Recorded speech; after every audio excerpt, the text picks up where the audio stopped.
over these walls. There is a common misconception that this area is very close to North Korea. We're actually not near the DMZ line at all. This region is protected, as you see the barbed wires across. This region is protected because we're right next to the Imminjuk River. The Imminjuk River divides North and South Korea, and North Korean agents are known to cross this river and swim across trying to infiltrate to the south. But these messages are from North Korean refugees, messages hopefully to their loved ones back home, also messages from elementary children and people who just come visit here, asking for unification between North and South Korea across the border. Offer their ancestors offerings here because they cannot return back home to North Korea if one goes rituals back there. There are other monuments behind this building if you guys care to see it. There's actually a train that survived the Korean War that's on the side of the building, and also monuments dedicated to U.S. entry into the war and the bombing, and also the special seal. I think it's started Alabama, Alpha, medical. The what now? State size seal. Oh, the state seal? Yeah.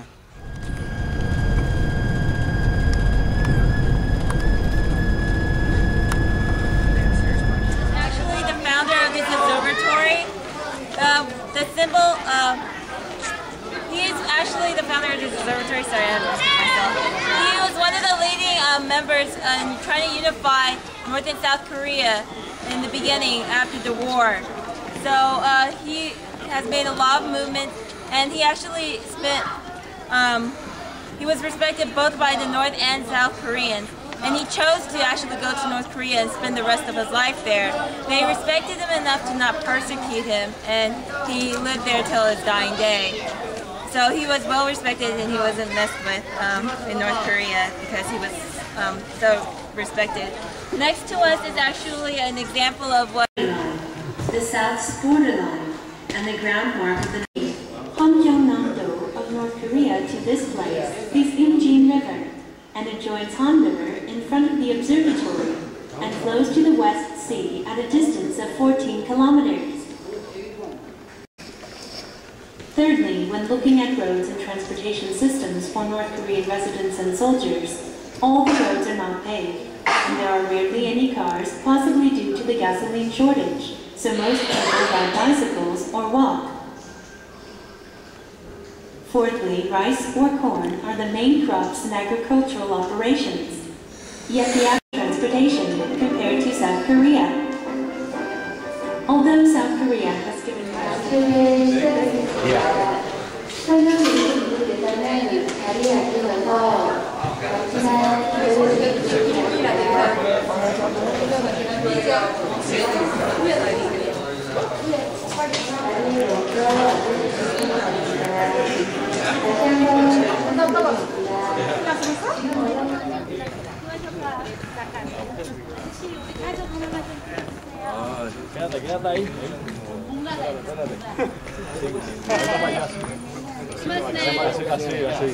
Bien cuidado. Llevarse a Colón. Allá, para allá, pendejo. Mira la bembona esa ahí de mamapica. ¿Te gusta? Me encanta, cabrón. No place else.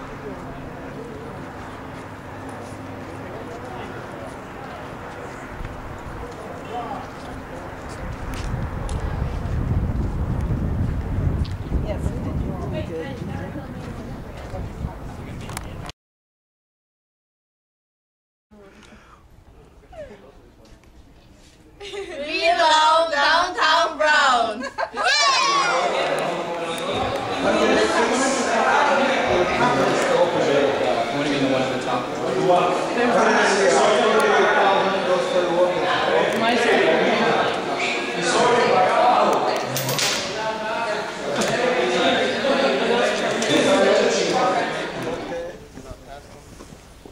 All right, ladies and gentlemen, welcome to Conference Row. This is the official meeting place between North and South Korea. All the blue buildings you see belong to the United Nations Command, while silver and gray buildings belong to North Korea or the KPA. If you look to your right, tall blue building, you will see the Joint Duty Officer or JDO building. The JDO is currently an American naval officer who serves as an official continue on in between the buildings by 72 by 5 inch solid concrete. This first silver building right here is the North Korean Recreation Center. It is rather ironically named that because it houses no recreation equipment and it's seldom used by the North Koreans. What they basically use it for is to stage 10 to 20 armed guards whenever we have general officer level talks. And when their soldiers are in there, they like to pull back the curtain and make derogatory gestures such as the throat slashing gesture.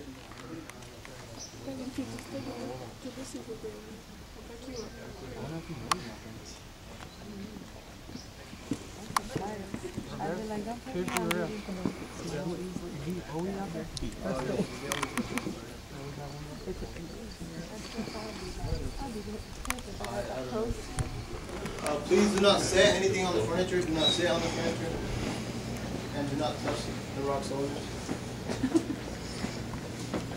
Alright, ladies and gentlemen, this is the Military Armistice Commission, or MAC building. Alright, it has 4 original types of meetings essential to the supervision of the ceasefire agreement. And it's a formal site of general officer level talks. Talks usually last anywhere from 3 to 4 hours. A talk on record lasted 11.5 hours. All statements in this building are translated into 2 languages, English and Korean. This used to be done simultaneously at either end of the building as a translator booth. However, now the translators sit at the head of the table. You may also notice the microphones on the table. They represent the military demarcation line, and it is continued outside by a 17 by 5 inch slab of concrete. Anything said in this building is monitored 24 hours a day. So those of you to my left are in Communist North Korea. Those of you to my right are relatively safe in the Republic of Korea. I'd also like to point your attention to the southern end of the building. These flags up here in this frame.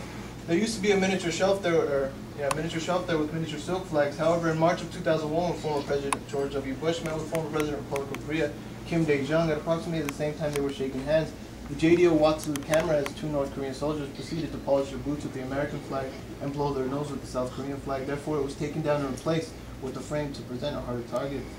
Also, the rock soldiers standing outside, you may have been wondering why they stand the way they stand. They are standing at the modified position of Taekwondo or lock ready. That and the sunglasses presents a more intimidating stance towards North Koreans. And also, when they would make eye contact before, they would get they would start fights. So that's why they wear the sunglasses. Also, outside, you may notice that they're standing at half-mast exposed. Well, that's for a simple but effective measure. If they were ever to receive fire, they could easily take cover and return fire. You may move around freely in this building. Once again, do not cross in front of this soldier to pay respects to the United Nations command flag. Do not cross behind that soldier because he will stalk you. He'll think that you're trying to cross into North Korea. And once you can take photographs, go ahead and get next to the soldiers. You may do that. However, once again, don't touch them because if they touch you, I can't do anything about it. And go ahead and move around freely. No, I keep saying that, and I stress it so much because people actually touch them. They don't believe me. They touch them and they get hit. There's nothing I can do about it. So.